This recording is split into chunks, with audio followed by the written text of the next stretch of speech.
అట్లా కాకుండా నేను 5 లక్షల రూపాయలు ఇన్సూరెన్స్ కట్టాను, యాక్సిడెంట్ జరగగానే ఫోన్ చేసి ఏమయ్యా నేను ఇప్పుడే యాక్సిడెంట్ అయింది 5 లక్షలు నేను కట్టాను కదా బట్రా, 5 లక్షలు ఇన్సూరెన్స్ కడుతున్నాను కదా నేను పట్టురా అని చెప్తామా?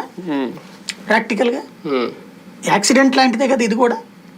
వ్యవసాయానికి ఇది ఒక యాక్సిడెంట్. యాక్సిడెంట్ అయినప్పుడు ఆ ఇన్సూరెన్స్ కంపెనీ వాడు వస్తాడు, కేంద్ర ప్రభుత్వం వస్తుంది, అది ఒక అంచనా వేస్తుంది, దానికి ఒక టైం ఫ్రేమ్ పెట్టుకోవాలి, నడవాలి. ఫస్ట్ ఏం చేయాలా? తుఫాన్ వస్తున్నటువంటి సందర్భంలో వాళ్ళకి షెల్టర్లో భోజనం ఏర్పాట్లు, తాగడానికి, తినడానికి, ఉండటానికి, స్నానం చేయడానికి ఏర్పాట్లు. అది అయిపోయిన తర్వాత ఇళ్ళకి చేరిపోవాలా. ఇళ్ళకి చేరేటప్పుడు మామూలుగా అయితే గనక ఈ తుఫాన్కి ఏమి ఇల్లు కొట్టుకుపోయినా ఏం లేవు.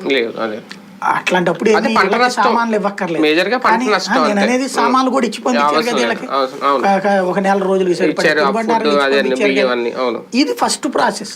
సెకండ్ ప్రాసెస్ అగ్రికల్చర్ ఆఫీసర్ కింద తిరగాల, ఏమేం పొలాలు పోయినాయి, సుబ్బారావుది పోయింది, రామారావుది బాగానే ఉంది, ఇట్లాంటి లెక్క కట్టాలా, వాళ్ళు అంత ఇచ్చి నివేదిక అంతా లిస్ట్ అవుట్ చేయాలి.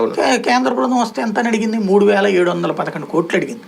40,000 కోట్లు నారాయణ గారు అన్నట్టు ఇది జాతీయ విపత్తుగా ప్రకటించండి. ఇలాంటి దిక్కుమాలని ఎందుకు ఎందుకు అంటున్నాను? 2 రాష్ట్రాలు వస్తే జాతీయ విపత్తు అవుతుందా లేదా జాతీయ విపత్తు అవుతుందా? ఇది ఒక దరిద్రం. ఎంతసేపటికి ఏదో ఒకటి దోచేసుకుందాం, దాని మీద కూడా పడి దోచేసుకుందాం అని కాకుండా నిన్ను నమ్మాలి అంటే కేంద్రం వీళ్ళు కరెక్ట్ గానే చెప్తారని నమ్మకం రావాలి. అంటే ఇందులో కేంద్రాన్ని జగన్ కూడా లింక్ పెట్టడం.